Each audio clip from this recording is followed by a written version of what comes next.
Hey guys, what's up? It's me, Thomas. Tonight we're back here with the kill count, and tonight we got another movie from 2022 called Prey. Yeah, and apparently this is supposed to be like a Predator, prequel. It's like ancient times I'm talking about. Mayans versus alien hunters. That's crazy. You never think you see it, but now we are about to. So, let's see how many times, see how many Mayans get hunted by the Predator. So be sure to subscribe for more. Hope you enjoy. Let's check it out. Welcome to the Kill Count, where we tally up the victims in all our favorite horror movies. I'm James A. Janice, and today we're looking at Prey, released on Hulu in 2022. Prey is the fifth entry in the Predator franchise and serves as a prequel to the previous films. It trades in muscly mercs for Comanche warriors who play cat and mouse with a primitive Preddy boy on the Great Plains. While I think the first three hypermasculine Predator films have a lot to offer, each in their own unique way, the stripped-back tension of Prey is a refreshing reinvention of the franchise's formula. As a kid, writer-director Dan Trachtenberg liked Predator, but thought it was missing something: an on-screen depiction of Billy's last stand, as the Native American character went toe-to-toe with the Yautja. Trachtenberg, who directed 10 Cloverfield Lane and The Boys pilot, isn't of Native descent himself, but he was guided by producer Jane Myers, a member of the Comanche and Blackfeet tribes. She helped him hire an almost fully Native cast and many Native crew members, who kicked off production with a pipe ceremony. This elevation of Native cast and crew went all the way down to production assistants to help train rising talent in the film industry. You can hear more about how awesome this is in our podcast episode about Prey, where we were joined by our friend Joey Clift and we all wore silly little hats. It was fun. Let's go ahead and say a quick prayer for the dying. Did somebody say reindeer? Oh my God, Santa! No, I said no, prayer. he didn't. Oh, well, you know, tomato to reindeer, as I always say. Hey, bet you're wondering what I'm doing here.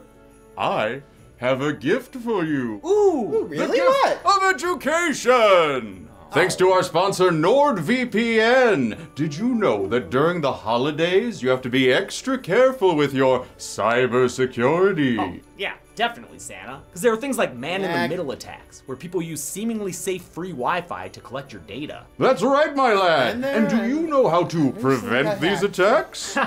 I sure do, Santa. VPN, all you gotta do is look for the HTTPS and the lock icon in the address bar, and then you know your site's secure. Or you can also use a VPN to encrypt your data. Well, aren't you a wise one? You know what? You're going on my secure list. Yes! That's what I always wanted. I know, you weird little boy. Now, tell me what else you know. Well, there's phishing attacks where fake links can mimic banks, social media sites, and even people. NordVPN is great at protecting against those too, thanks to its threat protection feature. Incredible! Well, it sounds like with all the tools you already have, your online data is very well protected. Why, someone would have to impersonate a beloved holiday figure and then break into your house in order to get your information. Yeah, I guess they would. Yeah. Well, that's all for me. Always remember to believe in the power of Christmas! Bye, Santa! Like I look familiar to you? Anyway, you can secure your internet at nordvpn.com/deadmeat, and that URL will get you the best deal with not only a 30-day money-back guarantee, but also 4 extra months of service for free. That's nordvpn.com/deadmeat for 4 free months when you sign up. Man, these ads keep interrupting my transitions, when all I want to do is get to the kills. There you go. Well, yeah. So nearly fully Comanche cast, that's actually kind of cool. You gotta admit, the fact that we're able to get them all, nearly all, production assistants, crew, all that, it's actually pretty impressive, I gotta say. So, without further ado, let's see how many Comanches fall prey to the Predator. The movie begins with a bilingual bedtime story. Sowe sakatsara, Bia mupits ikimai. A long time ago, Thank you. it is said, a monster came here. It's 1719 in the Great Plains, and Comanche native Nadu is sharpening up her deer stalking skills. Careful, girl, don't want to go out like Robert Baratheon. After freeing her good boy Suddy from a bastard bear trap, Nadu spots some fire in the sky. It's a bird. It's a thing. Oh, wait, no. It's a title card. Nadu thinks that shooting star was a thunderbird, a legendary creature in Native American folklore. She takes it as a sign that she's ready for her Katamiya, a coming-of-age hunt that'll prove she's a worthy warrior. You really think you're ready? You want to hunt something that's hunting you. Nadu wants to be a hunter, like her hawk-eyed older brother Tabe, but their mother would prefer she put her efforts towards medicine, leave the fighting to the boys. A really cool long one-take shows off the Comanche camp, where all is not well. A local boy named Puhi has been dragged away by a mountain lion. Nadu decides to tag along with the young men to track him down. She meets resistance, but Tabe stands up for her, saying Nadu's good with medicine and can track the kidnapping cat. You have to find that cat now. I will. I know. Because you have to. Suddy ends up being the goodest boy of this boy trip when he helps them track down the injured Puhi. Suddy was played by a dog named Coco, who had no previous acting experience and was adopted for the movie 2 months before shooting began. Coco's breed, the Carolina dog, directly descends from wild dogs indigenous to the time period, another strive for accuracy. Nice. Apparently, Coco was, quote, a little bit of a hot mess. No, come here! But damn, is she one cute good girl. Nadu proves her mettle with some makeshift medicine that keeps Puhi alive while cooling his blood. Tabe leaves to hunt the lion and tells his sister to take the stretcher back to camp. But she thinks there's more than a big kitty out there, since she just found some freaky footprints and a freshly peeled snake. Earlier, a newly arrived predator watched a series of predators and preys before killing the snake. Writer-director Dan Trachtenberg says this is the first time this particular predator has been to Earth, which means he's still figuring out which species would make the most dangerous game. I know there was some confusion, but I don't think Trachtenberg meant that this was the first time the species had come to Earth. That means all you AVP fans can sleep easy, knowing those movies might still be canon. And why shouldn't they? Everyone want to see Lex hook up with the Pred Man. Nadu ventures back to I mean, fair enough, but yeah, that'd be interesting. Like, it could be like the first time like that particular predator came out. Like, I mean, sure, we don't really see like the first one in the first movie go through something like that, but still, I mean, they gotta go through initiation somehow, right? Anyway. warn Tabe about this hypothetical foe, but he's too deep in the den to listen. They have found the home of the mountain lion. His hunting buddy Paka wants to go in bows a-blazing, but Nadu thinks it's wiser to play it slow. Tabe backs up his sister so she can prove herself. When the lion comes, you tell that thing, this is as far as you go. No more.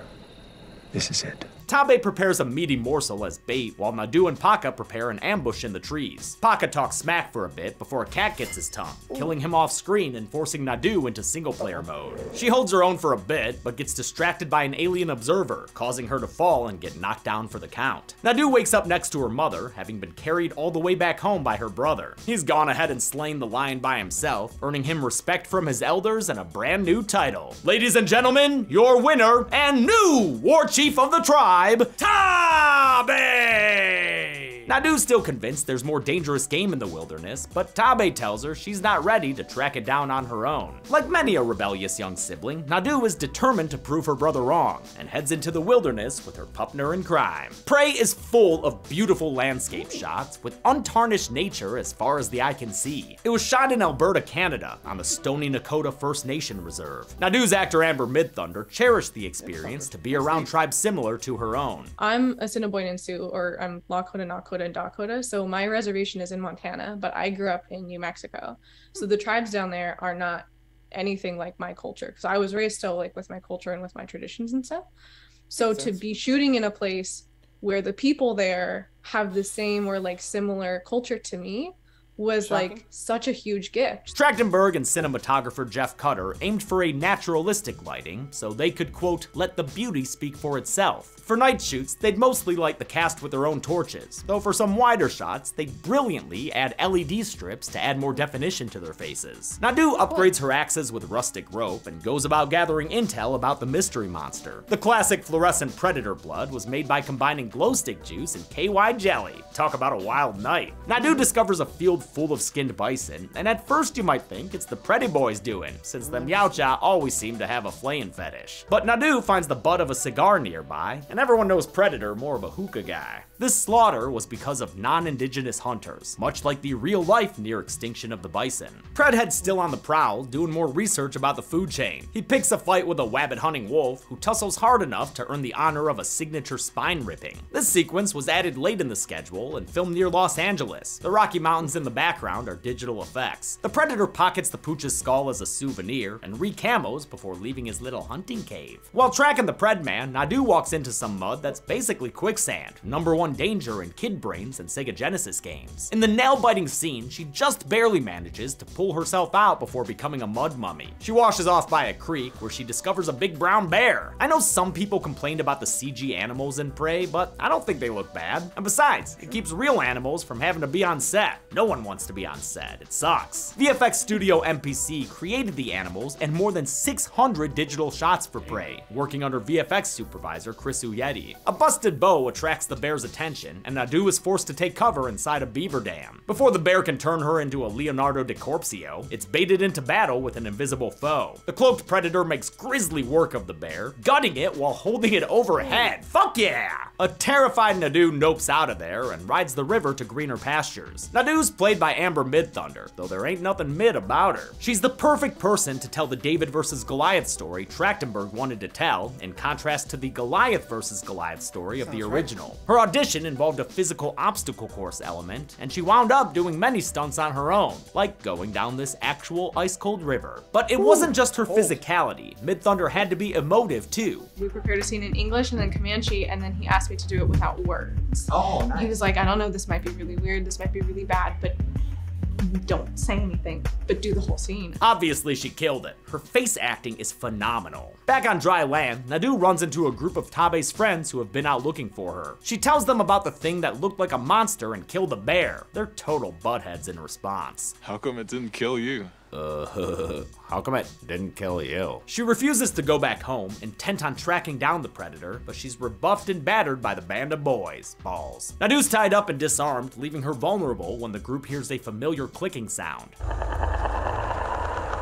They'd probably shit their pants if they could see that classic Preddy vision. Well, actually, that looks much better than it used to. Technology! A guy named Wasapi gets targeted by a trio of lasers, which in the other films would normally mean a blast from a shoulder-mounted plasma caster. But this is the first Predator film without that trademark weapon, because these lasers instead lead to a Boromir's worth of arrows. This Predator's working with earlier versions of their well-known weapons. That's because, as we finally see, we're dealing with the so-called feral Predator. This mofo wears one of its trophy skulls as a freaking mask, since the filmmakers wanted to make him scary again, and the old Predator mask had become too familiar. Aside from just a couple of shots where he's played by Kyle Stroutz, Predator's played by Dane DeLegro. Dane, you are our Predator.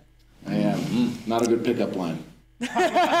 Dane had played basketball overseas before becoming an actor, and he threw himself into this role, doing all the stunts and motion capture himself. He's so far the shortest actor to play a Predator, at only, big air quotes there, 6 foot 8 inches. For comparison, original Predator actor Kevin Peter Hall stood 7 foot 2.5 inches. These are big boys! During the ensuing fight, Nadu dashes out to retrieve her weapons and free herself from her ties. The Predator delimbs one poor soul before brutally decapitating him. His buddy tags in for a tenacious toe tap, but he's quickly shown he has no legs to stand on. There, fella. Take a little log nap. Nadu flees into a nearby field where Itzy, the last member of the hunting party, is hiding. He shushes her in a nod to the original film when Mac told Dylan to STFU. Nadu saves the guy from a homing headshot, but the Predator catches up and pounces on the archer, tearing him up in the tall grass. Nadu reaches the forest on the other side, but gets caught in a bear trap, just like Suddy did earlier. The defenseless Nadu provides little sport for the Predator, so he decides to pass her by. We've seen them do that before with unarmed children and pregnant chicks. But Nadu's still fair game for this gaggle of French fur trappers, the ones who set the traps in the first place. Oh man, hope they're not psycho killers. Qu'est-ce qu'elle fait? Ah, crap. She comes to from that rifle butting in a cage inside the trapper camp, her head ringing and her ankle looking all kinds of nasty. She notices one trapper, credited as Big Beard, smoking the same kind of cigar she found near the bison, exposing these merry campers as the perpetrators of the massacre. The Frenchmen have an Italian interpreter named Raphael Adolini, who had actually made an appearance in the 1996 comic Predator 1718. Raphael reveals he can speak Comanche, Nadu's language. You are Comanche, yes? Of course, course, to us, it sounds like English, since the dialogue from Nadu and her tribe is delivered in both English and subtitled Comanche. 2 months before Prey's release date, Hulu greenlit a full Comanche dub, so the cast re-recorded all their lines in Comanche while the movie was still being edited. The Comanche dub of the film is available to stream on Hulu, and is the first feature film ever available in the language. Meanwhile, Dang, that's a huge up. Like, Native American language is now in a film. Dang. Took them a long time, but hey, better late than never sometimes, right? Anyway. all the French is left unsubtitled, putting audience members who don't speak that language in the same position as our protagonist. It turns out these Frenchies have also encountered the Predator. When Nadu refuses to tell them what she knows about it, they bring out a secret prisoner, Tabe, whom they captured off screen. Big Beard tortures Tabe by slicing open his chest, an intense inverse of Billy's pre-Predator warm-up in the original film. The trappers string up Nadu and Tabe as bait in this Silent Hill-looking valley of dead trees. Two trappers act as lookouts on the ridge, but failed to notice their friends getting diced up behind them during a just off-screen Predator attack. One of them manages to run into the valley, only for a javelin to straight up rip the skull straight out of the guy's head. Goddamn. Nadu says the Predator won't attack her since it doesn't consider her a threat. Tabe says that's bullshit and admits he was only able to kill the mountain lion after she weakened it, which she did as she fell. Her confidence may be restored, but Nadu's still worried they might be outclassed. I don't know that this thing can be killed. Tabe reassures her it can with some Schwarzenegger swagger. If it bleeds, we can kill it. If it bleeds, we can kill it. What's great about these nods to the original is that they don't feel forced. Actor Dakota Beavers really makes that line his own. This was actually Beavers' first acting role, and he didn't realize it'd be so big. He was told he'd be auditioning for a minor character. Despite the starring role, Beavers, like his co-stars, did many of his own stunts, and kept it secret when he injured himself to keep production rolling. There's a scene where I'm kind of laying horizontally with the ground, and I pulled an abdominal muscle really bad. So that was actually really painful, but I didn't tell anybody. Thank you. Just for that same reason. I wanted to do it all if they would let me. The Predator uncloaks for an awesome hero shot, only to trip on a bear trap. How embarrassing. The Frenchmen take the opportunity to net their quarry, but the Predator, y'all, you're gonna have to try harder than that. What follows is a truly kick-ass scene of Predator domination, and I don't want to count these kills wrong, so I thought I'd bring on the expert. What up, Dane? What's happening? Dude, this is crazy. I feel like this is like meeting my childhood hero. This is unbelievable. I can't even thanks, man. This is crazy. I'm meeting the Predator. Thanks for having me. I'm meeting the Dead Meat James right here. This is crazy. Unbelievable. Dane is so tall, we had to stick him in this back corner just to fit on camera. It's like if you come over here. Out of frame. Yeah, it doesn't work. Yeah. Oh man. Thank you for bringing the mask and combi stick. Combi stick. Yeah. I took them off my mantle next to my TV, and here they are. They had to be in the video. Hell yeah, they did. All right, dude. Why don't you take us through these kills? Yeah, let's do it. All right, to start off, I murder these two trappers at once with an overarching stab from my wrist blades. Then take out my net ball and absolutely mince this guy to pieces. Hell yeah, you do, dude. And you finish off that quartet of kills by showing a dude what happens when he brings a knife to a bear trap fight. Next, I go on a 300 style slow-mo killing spree, hacking and slashing 3 fur trappers like it was just another Tuesday. Like it was a Wednesday when we shot that. And then after flipping a hatchet back on a 4th guy to kill him, I use my badass shield to lop off a 5th dude's tree topper. I love this next part, man, when one brave asshole tries to straight up shoot you. Yeah, it doesn't work. The musket ball ricochets off my mask and back into his face. So this whole burnt blade sequence was shot in a forest made by the production designer Carl Lindstrom, right? Using about 100 trees? Yeah, took us like 2 weeks to shoot that, and they pumped so much fog into this field that you couldn't see anything at all. We shot in the middle of the day. It was like 96 degrees, but it felt like early dawn in the morning. You literally blocked out the sun with fog. Yeah, I heard someone said that there was like a helicopter that came because they thought there was like a forest fire or something. But I was too busy killing people. I don't remember that. Yes, you were, man. So. And thank you for coming by to help me count those kills. Well, thank you. It was a pleasure committing them for you.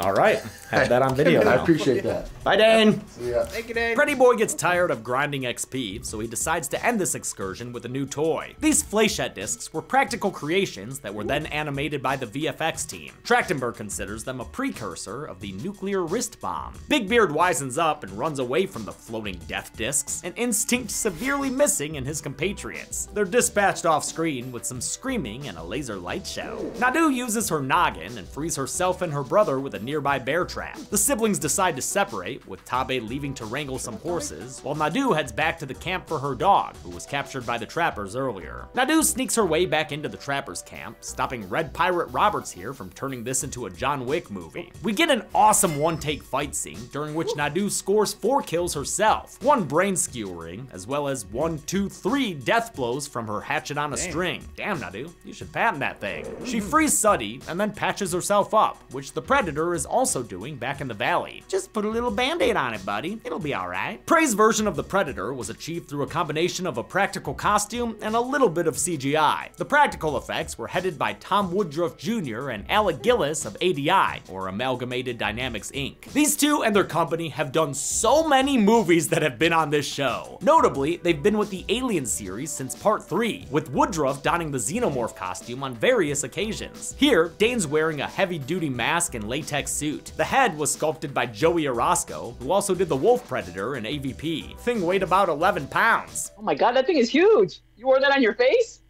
Oh yeah. He even trained his neck for the weight with a thing called the Iron Neck. It was heavy because of all the servo motors needed to manipulate the Predator's facial expressions. The 2 main animatronic heads they used had 27 motors in them. Adding to the discomfort, Dane's head is actually in the Predator's neck, and he has to look at the ground to make the Predator look forward. So he couldn't hear anything except the motors, and couldn't see anything except the ground. The only thing I could see was the bottom of the jaw when I roared. It would open, so then my vision would get smaller. He literally had to follow trails of sticks on the ground to not run into anything. Predator's body, meanwhile, was sculpted by Orozco and Andy Bergholtz, who created the foam latex suit by casting it from a clay mold. When it got wet, it could weigh up to 60 pounds. Not an easy thing to endure in the 90-degree Calgary summer they shot in. Dane was probably much more comfortable when he shot in the motion tracking suit used for the camouflage shots. Finally, the VFX team, led by Ryan Cook of ILM, did some minor digital augmentation, like adding flexibility to the Predman's fingers. You know what they say, it takes a village to raise a Yautja. Nadu is surprised by the arrival of a freshly delegged Raphael, who offers to teach her how to use a gun in exchange for medical attention. The gun he gives her is the same pistol given to Danny Glover at the end of Predator 2. Nadu gives Raphael the same medicine she used earlier on Puhi, which also lowers the user's body temperature. That means he's able to fly under the radar when the Predator arrives with its heat vision. Nadu takes note of this, for she is studious and she is smart. Unfortunately for Raphael, he becomes a pretty floor mat, causing his possum playing to suddenly become very real. Predator turns his attention to the barking Suddy. Man, this dog cannot catch a break. Thankfully, Tabe is here to save the day by demasking the Predator, revealing one ugly motherfucking face. Tabe rings around his rival, while Nadu observes that Predator's arrows follow its mask's laser aiming. Her brother manages to land a heavy spear blow, then lays into the alien with the same arrow over and over again. Yeah, Predman, I'd get the fuck out of there too. Nadu wants to dip as well, but Tabe says the Predator needs to be stopped. This is as far as I go. No more. This is it. He completes his Billy arc and sacrifices himself to fight the alien aggressor. It's a foreseeable but still heartbreaking fate, especially since he uses the last of his strength to buy his sister time to escape. It's a tough break for Nadu, who goes down to the river to wash away her blood, sweat, and tears. She awakens later to see a familiar face, Big Beard, who managed to survive the Valley Massacre. She gives him a big surprise with a big rock and chops off one of his legs with a folding blade she yoinked from the Yautja. She leaves Big Beard with an unloaded gun and takes some of her chill-down medicine, ensuring that when the Predator arrives, he won't see her. All his attention will be on the Frenchman. He quickly decapitates Big Beard and collects his furry face as a trophy. That gives Nadu the chance to hit the alien with a pistol shot to the back of his head. She steals his mask, setting it up on some rocks for later use, then lures the Predator out using Big Beard's leg as bait. She manages to get the drop on him and even tricks the Predster into chopping off his own arm. Y'all Predators really gotta watch it with them weapons, man. Nadu nearly loses her head to the retractable shield routine, but recovers and rips off one of the Predator's mandibles and stabs him with it. Holy shit, Nadu, you're metal as fuck! With a little assistance from Suddy, Nadu trips her opponent into some muck, revealing they're in the same bog she almost drowned in earlier. With the Predator inching towards her trap, Nadu stops speaking Comanche and starts speaking Dutch. Come on, come on, come on, come on. Do it. Come on. Do it.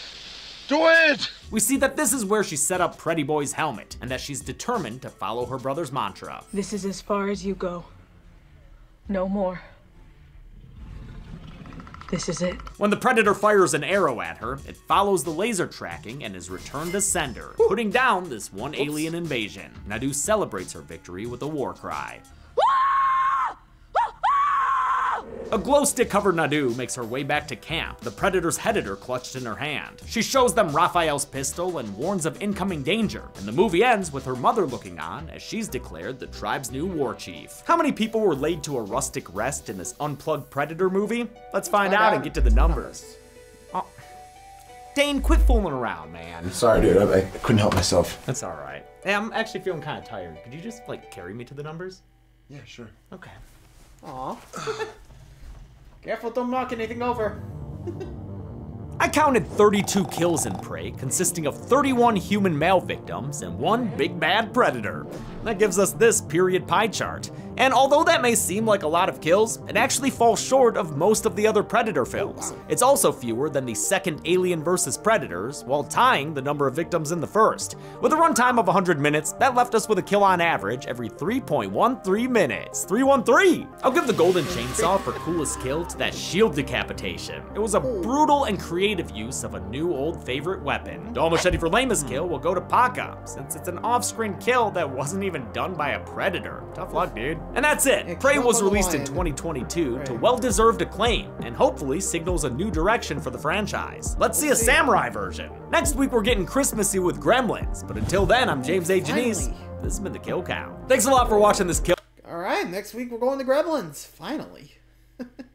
Well, that's gonna be it for the Kill Count with 32 victims. So, hope you guys enjoyed, and until next time, like Scott for more, I'll see you guys around. Adios.